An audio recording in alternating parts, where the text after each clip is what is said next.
His hand came down over my wrist, not hard enough to leave marks, just hard enough to stop me from moving. "She's not your daughter, Miranda. Don't correct her," he said it loudly. Loud enough that the entire private dining room at Bancroft's fell silent. Loud enough that my sister Jennifer set her wineglass down slowly.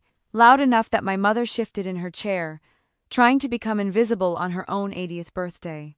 And in that single moment, something inside me went absolutely still. Not angry. Not broken. Still. I need to pause here because I know exactly what you're thinking. You're wondering what his daughter said. You're wondering if it was really that bad. You're wondering if maybe he was just defending his kid, maybe he was just defending his business, maybe I was being unreasonable. I spent the next 2 years asking myself those same questions. But let me tell you what I should have understood in that moment when someone puts their hand on you to silence you, and the room goes quiet to watch it happen. You're not in a relationship anymore. You're in a negotiation. And you just lost your opening move. My name is Miranda Kellerman.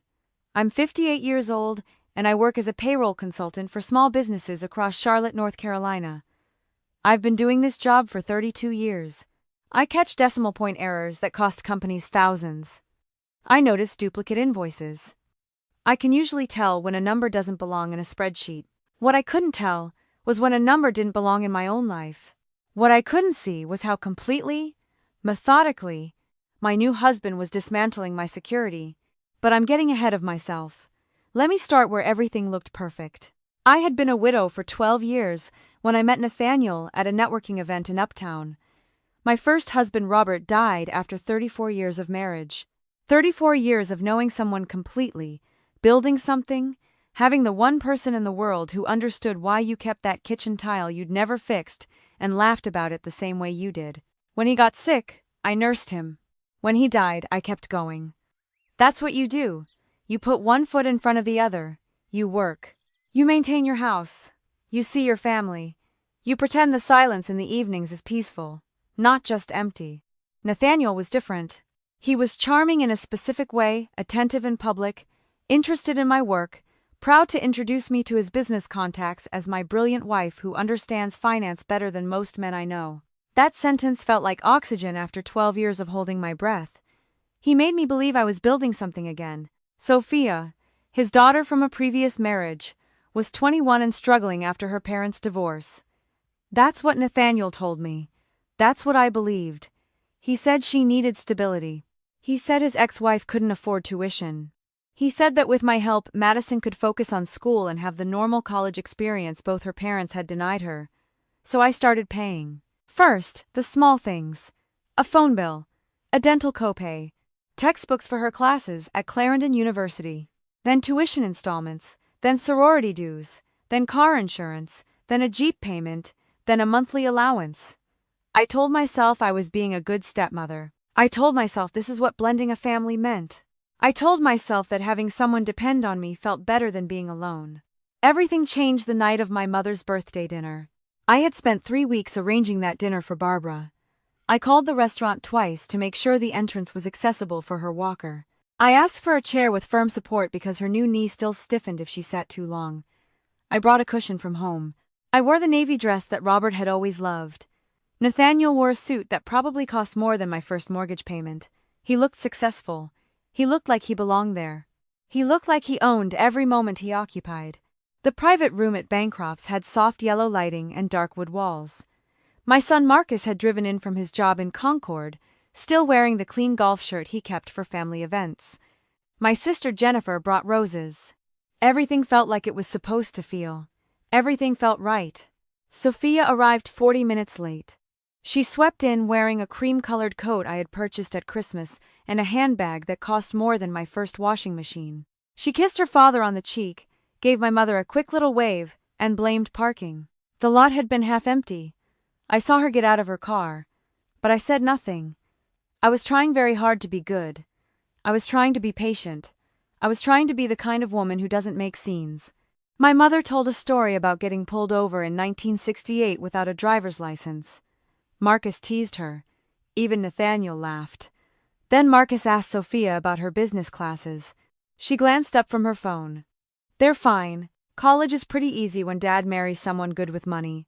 Just sits there, lets you use her credit cards. The room didn't just get quiet, the air felt like it was being pulled out. Marcus stopped smiling. Jennifer set down her water glass. Nathaniel laughed, that specific kind of laugh people use when they want everyone else to decide something was only a joke. Sophia lifted her wine glass. "To my dad," she said, "for finally finding his retirement plan. And this one comes with excellent financial credit." I looked at Nathaniel, and he looked back at me with something close to curiosity, like he was waiting to see what I would do. Like this was a test. So I did what I thought a good stepmother does. I told her to apologize. "What for?" she asked. "For insulting me. For doing this at my mother's birthday." She looked at Nathaniel. He placed his hand over my wrist. "She's not your daughter, Miranda. Don't correct her." He said it loudly. That part matters. He wanted everyone to understand where I stood, which was nowhere. I looked down at his hand covering mine. My fingers were already aching from the cold Charlotte weather, and his grip made the joints throb. "Take your hand off me." He did. He rolled his eyes. "You're turning a joke into a family crisis." If you have ever sat in a room full of people who are watching you be humiliated, you know what silence sounds like. You know that moment when your face goes hot and your thoughts start tripping over each other and you open your mouth to say something brilliant and nothing comes? You know how it feels to look at your mother and see she isn't embarrassed by you, she's worried for you? That worried expression, that's the one that breaks you. I folded my napkin and placed it beside my plate. "All right. Then I won't be expected to support her like one." Nathaniel laughed again. "Don't be ridiculous." "I'm not being ridiculous." Sophia picked up her phone as if I'd become boring. The rest of that dinner was miserable. My mother opened gifts. We sang Happy Birthday in a room that felt like it had lost its air. The drive home was quiet until we passed the third roundabout. "You embarrassed me tonight," Nathaniel said. I stared at the windshield. "I embarrassed you? You challenged my daughter in front of everyone. She insulted me. She made a joke. And you told me I had no place correcting her. You don't. Not like that. But I do have a place paying her bills." He tightened his hands on the steering wheel. "She's still a kid. She's still in school. She's 21. Let's not punish her over one stupid comment." I looked at him carefully. "Her tuition payment is due Friday. Don't do anything emotional." The sentence hung between us.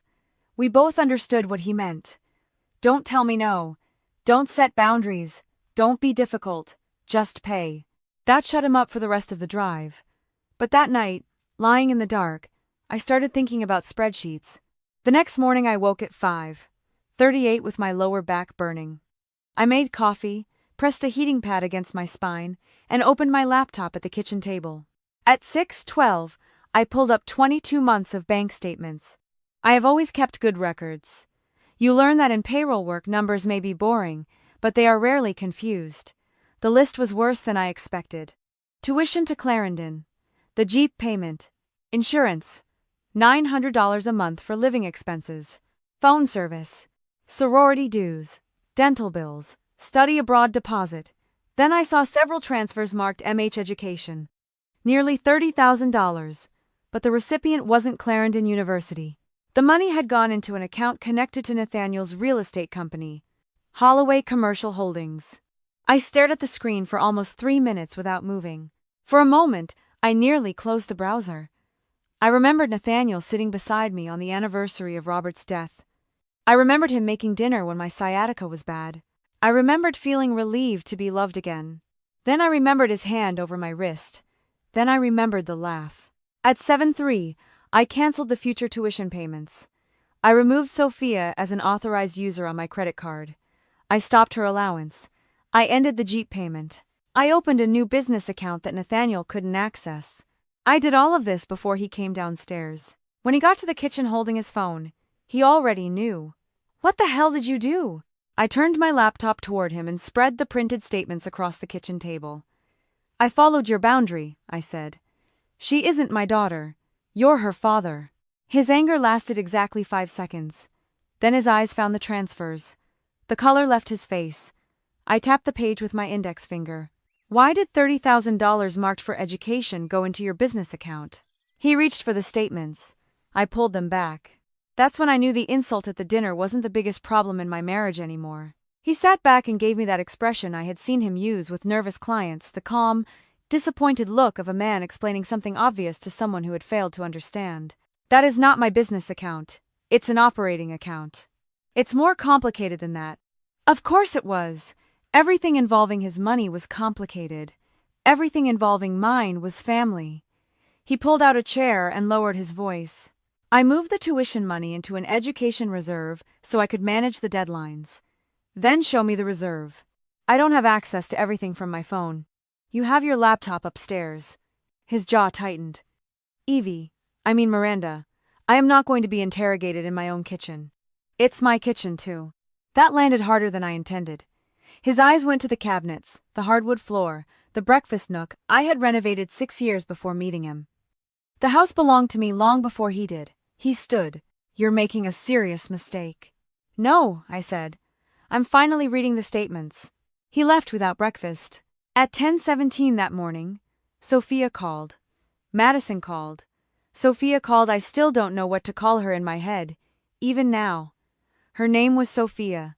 The call was brief. My card isn't working. I know. Why did you do this? Because your father made it clear I'm not your parent. That has nothing to do with my card. It has everything to do with my card. She hung up on me. By noon, she had posted something online about older women using money to control younger women. She didn't mention my name.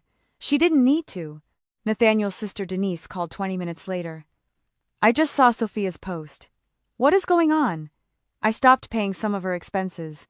Denise made a shocked sound. You can't pretend to be family and then abandon a child because she hurt your feelings. She is 21. She is still in college. She has a father and a mother. Then her father will have to help. The silence told me Denise knew something I didn't. Nathaniel has had a rough year. So have I. That's different. You've always been good with money. I almost laughed. That seemed to be the family's entire financial philosophy. Miranda is good with money, so Miranda can absorb whatever everyone else has done with theirs. My son Marcus called later. Grandma told me what happened. I sighed. Don't get involved. I wasn't there for the morning conversation. I was there last night. His certainty irritated me. Try not to sound so pleased. I'm not pleased. You warned me about Nathaniel from the beginning. I'm sure this is very satisfying for you. He went quiet. That's not fair, Mom. I knew it the moment I said it. Pride kept me from apologizing. He ended the call a minute later. By 3 o'clock, I'd managed to hurt the one person who was actually trying to help me. The next morning, I met with Tina Wallace at my bank near the financial district. Tina had helped me open my business account 11 years earlier. She wore reading glasses on a silver chain and remembered every client's children. She couldn't tell me anything about Nathaniel's private accounts, but she helped me review every transaction from my accounts, line by line through 22 months. The total made my stomach drop. $84,000. Some had gone where Nathaniel said it would, some hadn't. Several transfers went to his brokerage business, a commercial loan servicer, and an account marked only with initials MB. I thought about the furnace repairman who'd told me the heat exchanger might not last another winter. Nathaniel had said we should wait. Her education comes first. I thought about physical therapy sessions I'd canceled. Her education comes first. I thought about his new Lexus parked in our garage. Tina closed the folder gently. You need an attorney. I called Nathan Kim the same afternoon. The next week was strange. Nathaniel came home one evening to discover I'd canceled the premium cable package. He marched into the kitchen holding the remote. Did you do this? Yes. I was watching that. You can watch basic cable. This is childish. 2 days later, I stood behind him at the grocery store while he argued with the cashier because an 87-cent digital coupon wouldn't load. The cashier looked exhausted. Grant kept tapping his phone. It says it's valid. Let it go, I said. It's the principal. Outside, I looked at him over the grocery cart. You never checked prices when the money came from my account. That's not the same. No, I said it quietly. Apparently it was easier. That evening, Sophia came to the house. A friend was waiting in her car. I need the Jeep keys. The vehicle is titled to your father. She turned toward Nathaniel. He was standing near the hallway pretending to read an email. Dad. He cleared his throat. The vehicle may need to be returned temporarily. Sophia stared at him. You said she had enough money to cover everything until graduation. The room went still. He looked at me. You said I agreed to help based on what I was told. You chose to pay. Yes. And now I'm choosing to stop. She left angry, but not before looking at her father in a way she never had before. That night, Nathaniel sent me 6 text messages from the guest room. You are destroying this family. You are humiliating Sophia. You have no idea what my business requires. I finally typed back. You stole from me, lied to your daughter, and used my first husband's memory to impress people. The next morning, attorney Nathan Kim read the message and shook his head. Do not argue with him in writing again. He deserved worse. I'm sure he did. Every angry sentence can be printed without the 10 lies that came before it. Nathan helped me freeze my credit. That's when we found the request to add Nathaniel as a joint owner to one of my investment accounts. The company had rejected it because the signature didn't match. Nathan placed the form beside an older document I had actually signed. The good news is no money moved. He pointed to a handwritten note at the bottom. The bad news is whoever submitted this knew the exact value of the account. Only 2 people had seen that statement. Me and my husband. I drove home from Nathan's office with the radio off. Normally, I liked something on in the car. Country music, local news, even commercials gave my mind something else to hold. That afternoon, I wanted silence. The rejected investment form sat in a manila folder on my passenger seat. Someone had tried to add Nathaniel to one of my investment accounts. The request failed because the signature didn't match. No money had been taken. Nathan reminded me that didn't automatically prove Nathaniel had personally signed anything. Someone from his office could have submitted it. It might eventually become a criminal matter, or it might never be possible to prove exactly who filled out the paperwork. But one thing was all cuz Khalees. Snuff to my life knew the exact balance of that account. I pulled into my driveway and sat there for several minutes without getting out of the car. At 58 years old, I had spent my entire career helping small businesses avoid payroll mistakes. I caught errors no one else noticed. Yet somehow, I had missed the biggest fraud in my own life. That hurt more than losing the money. The next few days settled into a miserable routine. Nathaniel stayed in the guest room. We spoke only when absolutely necessary. He became strangely polite. Not warm, not apologetic, just polite. He'd ask if I wanted coffee. He'd tell me dinner was in the refrigerator. He even folded the towels one evening. 2 weeks earlier, I probably would have thought those were signs he wanted to fix our marriage. Now they felt like negotiations. Every kindness came with invisible paperwork attached. My body was beginning to protest. Hours reviewing statements made my lower back scream. My hands stiffened from sorting documents into folders. Some nights I slept only 3 or 4 hours. One Thursday evening, I carried a bottle of laundry detergent downstairs. Halfway down, my sciatica caught me. The bottle slipped.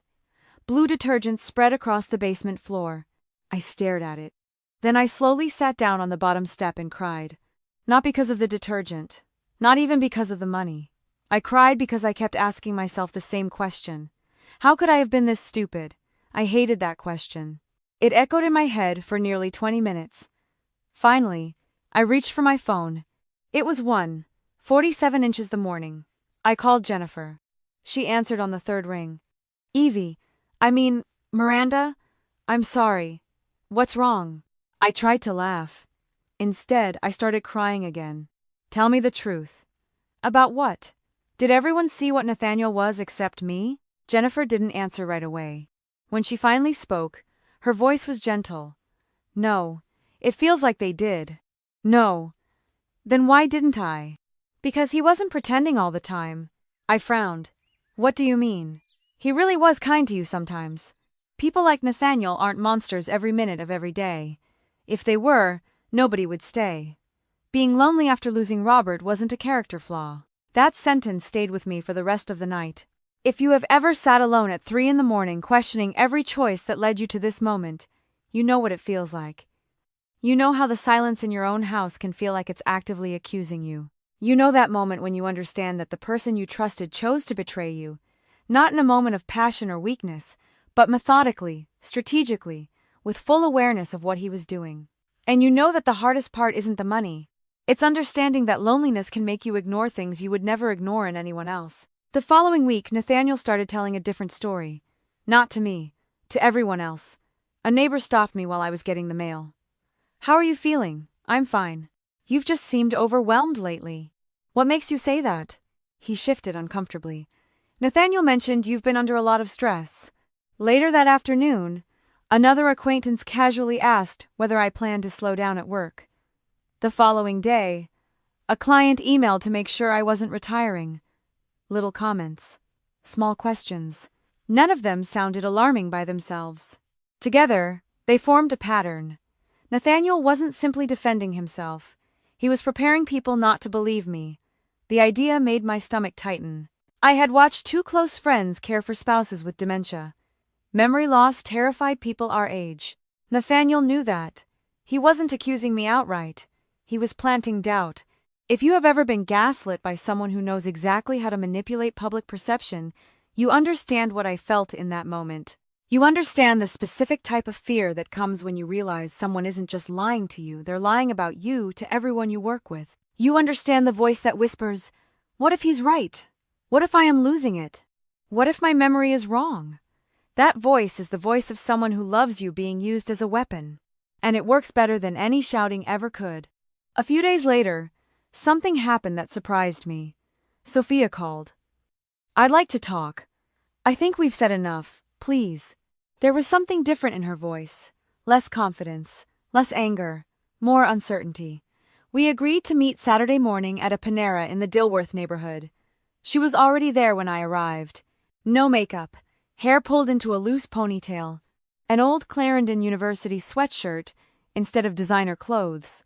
She looked tired, very tired. She stood awkwardly when I approached. "I already ordered your coffee. Thank you." We sat down for almost a full minute without speaking. Finally, she sighed. "I got a notice from school. If my account isn't brought current, I can't register next semester." "What did your father say?" "I've called him 12 times. He says he's working on financing. I saw pictures online. He was at some networking reception. Not meeting lenders. Not fixing tuition. Networking." The realization had finally reached her. I took a careful sip of coffee. "I'm sorry," she said. "You are? I don't want your education destroyed. But you still won't pay." "No." She nodded slowly. Then she reached into her backpack. "I need to show you something." She placed several printed emails on the table. "They're from my dad." I picked up the first page. My heart began beating faster. One message discussed my consulting business. Another referred to my house in Charlotte. Then I found the sentence that made my stomach turn. "Once Miranda signs the updated estate plan, we won't have to keep asking permission." I stared at it. "What estate plan?" Sophia frowned. "I thought you'd already agreed." "I've never seen this." "What?" I turned the pages toward her. "This draft leaves Nathaniel with broad control over my business if I die first." Her face lost color. "He told me you wanted everything to stay in the family." I pointed to the trust documents Nathan had copied. "This house belongs to the Mercer Family Trust. The house belongs to me. He told me you wanted me taken care of." "I didn't say that. He said I wouldn't need student loans because you wanted to help." I looked out the window at the Saturday morning traffic moving through Dilworth. Cars rolled past like nothing had changed, like the world wasn't shifting beneath my feet with every new piece of information. Finally, I asked quietly, "Why are you showing me this?" She hesitated. "Because yesterday," she stopped. "What happened yesterday?" "He asked me to sign something." "What?" "A statement saying you always knew where the money went. You didn't sign it." "No. Why not?" She looked embarrassed. "Because," she took a shaky breath, "he wouldn't answer my calls until he needed something." For the first time since I'd met Sophia, I saw not an entitled young woman, but a daughter realizing she had been useful before she had been loved. I felt sorry for her. That didn't erase what she'd done. "You charged things to my credit card." "I know. You insulted me." "I know. You treated kindness like it was automatic." She nodded. "I did." I folded the emails carefully. "I appreciate you bringing these." She looked hopeful. "Does that mean you're not mad anymore?" I met her eyes. "I'm still very angry." Her shoulders dropped. But I continued. "I'm willing to believe you can become someone different." She nodded once. "I'd like that." Before we left, I said one more thing. "You'll still need to repay the personal charges you made." I figured. "No arguments. A tiny smile appeared. I was going to argue. What changed? She looked at the coffee cup in her hands. I think I'm done believing everything my dad says. That wasn't forgiveness. It wasn't redemption. It was simply the first honest sentence she'd ever spoken to me. 2 days later, Nathan called. I've spoken with Nathaniel's ex-wife. She kept everything. Everything? Emails, financial records, divorce filings. What did she say? She said Nathaniel did almost exactly the same thing during their marriage. I closed my eyes. She also confirmed something else. What? Several transfers you believed were paying. Sophia's education were actually being used to satisfy Nathaniel's obligations from his divorce settlement. I leaned back in my chair. The money hadn't disappeared. It had been keeping Nathaniel's entire life from falling apart. Before I could answer, my office phone rang. The caller ID read Sloan Capital Advisors. I answered. Vincent. His familiar gravelly voice came through. Miranda, we need to talk. Of course. I think Nathaniel made a mistake. What happened? He called me. My heart began pounding. He told me you're declining. I closed my eyes. And sweetheart, Vincent continued quietly, he left the whole thing on voicemail.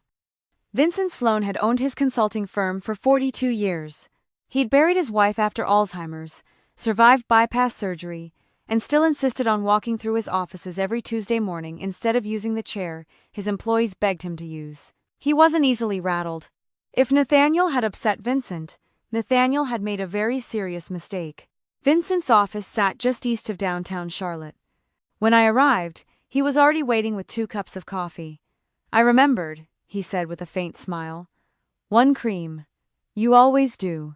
He lowered himself into his chair slowly, adjusting his glasses. I owe you an apology. For what? I almost believed him. What exactly did Nathaniel tell you? Vincent reached for his phone. He said he was calling as a friend. He pressed play. Nathaniel's voice filled the office. Vincent, I don't want to alarm you, but Miranda's been under a tremendous amount of stress. She's getting forgetful. Nothing dangerous yet, but I thought you deserved a heads up before tax season gets busy. You may want to think about transitioning to someone else before things become complicated. The message ended. Vincent looked at me. I've known you 15 years. I couldn't speak. I've watched you catch payroll errors that saved me thousands. I nodded. You've corrected my accountant twice. I remember. You once called me from a hospital waiting room because you noticed an employee's overtime looked wrong. My mother was getting her knee replaced. And you still noticed? He leaned forward. My Eleanor had dementia. The room became very quiet. I know. No, sweetheart. His voice softened. You don't. He rested both hands on his cane. I know what early dementia looks like. He paused. You don't have it. The words broke something inside me. Not because I had believed I was losing my memory, because I suddenly realized how many people Nathaniel had probably told. How many conversations had started with, I'm worried about Miranda. Vincent slid a folder across the desk. That's a copy of the voicemail. You're giving this to me. You're my advisor. He smiled sadly. And my friend. Nathan listened to the recording 3 times. Finally, he removed his glasses. This is better than I expected. I thought you'd be furious. I am. He folded his hands. But I'm also practical. What do you mean? The voicemail doesn't prove fraud. I know. It doesn't prove forgery. I know. But it does establish a pattern. He pointed toward my notebook. Nathaniel isn't simply defending himself. He's trying to destroy your credibility. And your business. Nathan explained everything carefully. The rejected investment authorization was still under review by fraud department. I had filed a police report. Whether investigators could prove who physically completed the paperwork remained uncertain. He refused to promise an arrest.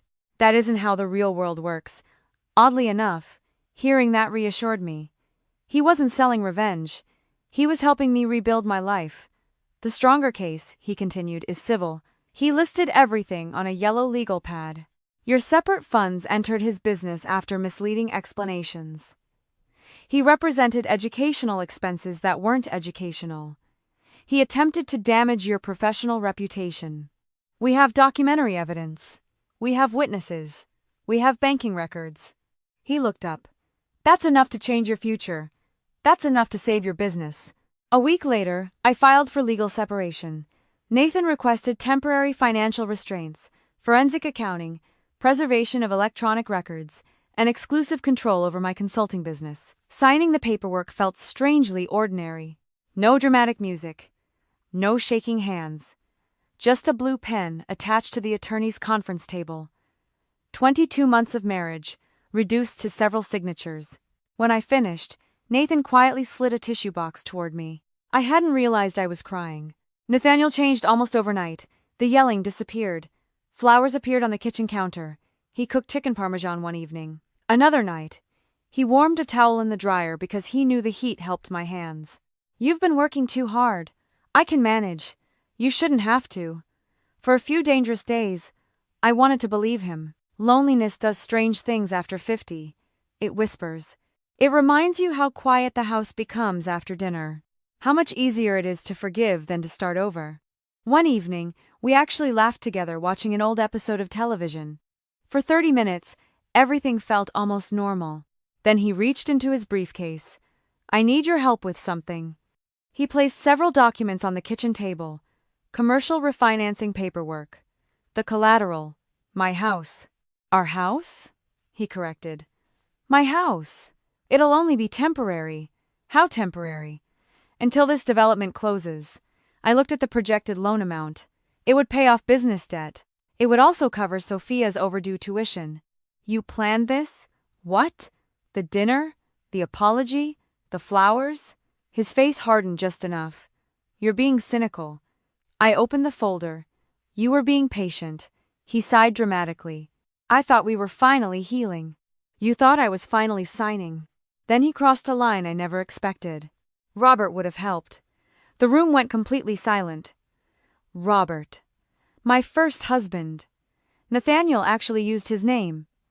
I doubt Robert would have let his family fall apart over money. I stood so quickly my chair scraped across the hardwood floor. Do not, he blinked. Do not use my husband's name to sell me your debt. I picked up the bouquet sitting beside the sink. Without thinking, I dropped them into the trash. For 1 second, I saw genuine surprise on his face. Not because I'd thrown away flowers, because I'd stopped playing the role he'd written for me. He'd been writing my part for 22 months, and I just stepped off the stage. That night, Marcus came over. He didn't lecture me. He didn't remind me he'd warned me. He simply replaced the broken latch on my back gate. Afterward, we sat on the back porch. I owe you an apology. You don't. I do. He smiled. I wasn't happy to be right. I know. I was scared. Of what? That someone would hurt you. I stared into the backyard. I kept thinking everyone must believe I'm an idiot. Marcus shook his head. No. Then what? He looked at me for a long moment. I think they believe exactly what I believe. And what's that? You missed being loved. I covered my eyes. He reached over and squeezed my shoulder. That isn't the same thing as being stupid. 3 days later, Nathan called again. The Charlotte Business Forum's annual Leadership Award luncheon is next Friday. I remembered. Nathaniel had been talking about it for months. He still expects you to attend. I know. He also told the organizers that I'd been under stress but was eager to support him publicly. I laughed. It wasn't a happy laugh. He wants you standing beside him. He wants my credibility standing beside him. Nathan paused. I have an idea. We met that afternoon. His advice surprised me. You're not going there to destroy him. I'm not? No. He leaned across his desk. You're going there to stop protecting him. There was a difference. A very important one. The following Tuesday morning, my doorbell rang. When I opened it, Sophia stood there holding a small suitcase. Her eyes were red from crying. My dad changed the locks, she whispered. He said if I was choosing you, I could live with the consequences. I looked at the suitcase, then back at her. No, I said quietly. You're finally living with his. That Friday morning, I stood in front of my bedroom mirror fastening a pair of pearl earrings. Paul had given them to me. Robert. Robert had given them to me on our 25th anniversary. My fingers ached. Arthritis had a way of reminding me that even ordinary tasks took longer than they used to. Behind me, Sophia stood awkwardly in the hallway. You don't have to go, she said. Yes, I answered. I kind of wish you wouldn't. I smiled faintly. So do we. Marcus drove me to the Meridian Grand Hotel downtown. Nathan had insisted. No surprises. Don't arrive alone. When we reached the entrance, Marcus turned off the engine. You nervous? I laughed quietly. I've been nervous for 3 weeks. He reached over and squeezed my hand. No matter what happens in there, he paused. I'm proud of you. I hadn't realized how badly I needed to hear that. The ballroom looked exactly like every business luncheon I'd attended. Round tables, white tablecloths, coffee cups, tiny cheesecakes waiting for dessert. About 200 people filled the room. Bankers, business owners, accountants, insurance agents, people who had trusted me with payroll records for years. Nathaniel was already standing near the stage shaking hands. When he saw me, he smiled immediately. The charming businessman everyone admired. He walked over, kissed my cheek for the photographers, and whispered, I knew you'd come. I said I would. He smiled wider. I told everyone you've had a difficult few weeks. I'm aware. He adjusted his tie. Let's keep today positive. Then, without changing his pleasant expression, he leaned closer, smile. I looked directly into his eyes. Why? So everyone knows you overreacted. For just a moment, I almost walked away. Not because I was afraid of him, because I was tired. Tired of explaining. Tired of paperwork. Tired of wondering whether people believed me. Then I remembered something my mother had said while we were replacing batteries in her television remote a few nights earlier. You don't have to prove you're brave every day. She had smiled. You just have to stop volunteering for the same humiliation. I walked toward the stage. The program began exactly on schedule. Announcements. Sponsors. Scholarships. Community awards. Finally, the Master of Ceremonies smiled toward me. Mrs. Kellerman has kindly agreed to introduce this year's Business Forum Leadership Award recipient. Applause. I walked to the podium. For a second, I looked across the room. I recognized dozens of faces. People I'd worked beside for years. People who trusted me with payroll taxes, retirement deductions, employee records. Then I began. Marriage has an interesting way of blending reputations. The room became quiet. For nearly 2 years, many people assumed that because I stood beside my husband, I approved of every business decision he made. I paused. I've realized that's no longer true. No one moved. I continued calmly. My husband publicly informed me that I had no parental role in helping raise his adult daughter.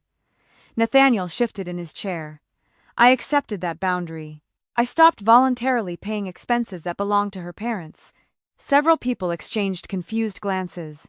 Afterward, I learned that money I believed was supporting educational expenses had also been directed elsewhere. Nathaniel stood. Evie.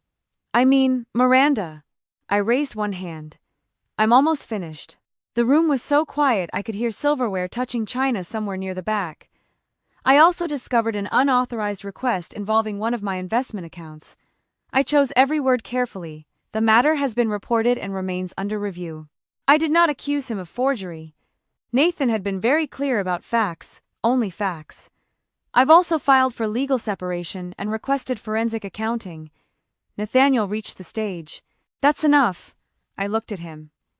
No. Then I said the sentence I'd practiced all week. I came today because my presence has been used as proof that everything in our marriage and our finances is perfectly normal. I looked around the ballroom. It isn't. I stepped away from the microphone. I'm no longer willing to lend my name to that story. I returned toward my chair. The applause never came. Neither did the outrage. Just silence. Nathaniel grabbed the microphone. I'm sorry, he said with an embarrassed laugh. My wife has been under tremendous emotional stress. He smiled sympathetically. Many of you know her mother has experienced health issues. My jaw tightened. Sometimes, family situations become overwhelming. He sighed dramatically. We've been trying to handle this privately. He looked directly at me. Unfortunately, confusion sometimes looks like certainty. Several people looked uncertain. For one awful moment, I thought it had worked. The Master of Ceremonies awkwardly suggested everyone continue lunch. Nathaniel walked back toward me. I told you. You've embarrassed yourself. Then a chair scraped across the ballroom. Vincent Sloane slowly stood. The room recognized him immediately. Everyone in local business knew Vincent. He didn't hurry, didn't raise his voice, didn't ask for the microphone. He simply held up his cell phone. I received a voicemail Tuesday morning. Nathaniel froze. Vincent looked around the room. My late wife spent 7 years living with Alzheimer's disease.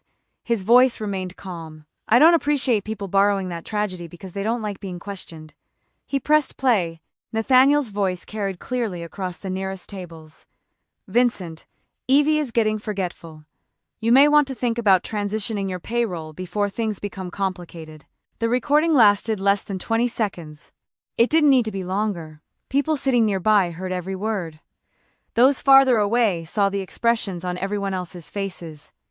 The whispers spread through the ballroom faster than any loudspeaker. Vincent slipped his phone back into his pocket. Then he looked directly at Nathaniel.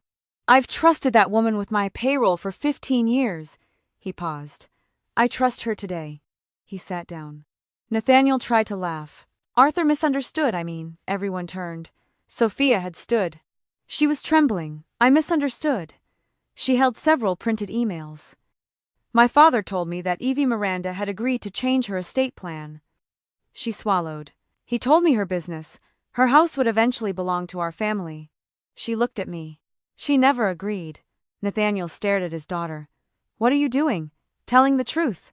I paid for everything you have. Sophia's eyes filled with tears. No. She shook her head slowly.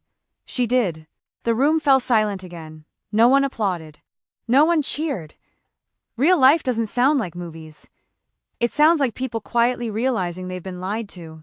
If you have ever stood up in front of people you respect and told the truth about someone who matters to you, you know what this moment feels like. You know the weight of it. You know the person trying to hurt you is now standing in front of the same people, and they can see it. That's not victory. That's just clarity arriving very, very late. The president of the Business Association walked onto the stage. In light of information brought forward today, he said carefully, the board will postpone today's leadership award pending further review. That was all. No public condemnation. No dramatic verdict. Just consequences beginning. Nathaniel looked around the ballroom. Several people avoided his eyes. One lender quietly left. A longtime client who usually greeted him walked past without stopping. Another approached me instead. Evie, Miranda, he said softly. Are our payroll records secure? Yes. They always have been. He nodded. I thought so. The divorce took almost 11 months. A forensic accountant traced a large portion of my money into Nathaniel's struggling development company. Some had covered legitimate household expenses. Much of it had not. The investigation into the investment paperwork continued for a very long time. Ultimately, investigators could not prove beyond question who physically prepared or submitted the rejected authorization. Faced with civil discovery, Nathaniel eventually agreed to a financial settlement. I recovered part of my savings, not all of it. Attorney fees consumed far more than I'd hoped. Justice is expensive. Nathaniel's largest development collapsed within the year. He sold the Lexus. He moved into a modest apartment. Sophia took a semester away from Clarendon University. She moved in with her mother. She worked in the campus bookstore, took out student loans, and signed a repayment agreement for the personal charges she'd made on my credit card. Once a month, we met for coffee. At first, we mostly discussed receipts and budgets. Months later, she quietly said something I'd waited a long time to hear. I treated your kindness like proof you were weak. I smiled. No. It was proof I trusted the wrong person. She nodded. I won't make that mistake again. Neither would I. Marcus helped me repaint the guest room. I finally replaced the old furnace I'd postponed. My physical therapist joked that my back seemed to improve once I stopped carrying everyone else's problems. She wasn't entirely wrong. A few months later, I took my mother away for a quiet weekend. We walked slowly through the hotel lobby. She rubbed her knee. I rubbed my hands. She smiled. Getting older hurts in places you didn't know existed. I laughed. At least now, I'm only paying for my own aches. She squeezed my arm. That's progress. It was. Looking back now, I don't think the best part of this story was watching Nathaniel lose an award or a business deal or even a marriage. The best part was realizing that kindness doesn't require endless sacrifice, and love doesn't require surrendering your judgment. What I want you to understand, what I need you to understand, is this. If someone has ever made you feel like your generosity was an obligation, if someone has ever used your trust against you, if someone has ever made you question whether you deserve to set a boundary, I'm telling you this story so you remember something important. Setting a boundary may cost you a relationship, but it can save your self-respect. And sometimes that's the beginning of a better life. So here's what I want you to think about today. There's someone in your life right now who knows you're good to people. There's someone who's counting on that. Ask yourself, are they counting on you, or are they counting on your weakness? Because those are two completely different things. And you deserve to know the difference before you make choices you'll spend years explaining away. If this story resonated with you, I want you to comment. Comment 1 if you think I made the right choice at the luncheon. Comment 2 if you think I should have warned Sophia sooner. Comment 3 if you've ever been in a similar situation yourself. Tell me where you're watching from right now. What time is it there? Is it morning for you? Late at night? I'd love to know you're out there. And if you've experienced financial betrayal, emotional manipulation, or a boundary-setting moment that changed your life, share it in the comments.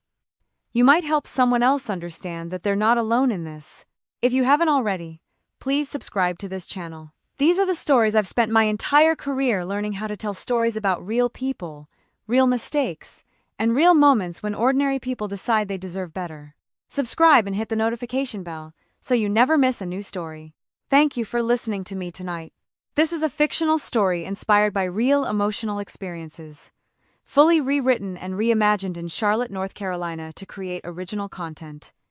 Any resemblance to real people or events is coincidental.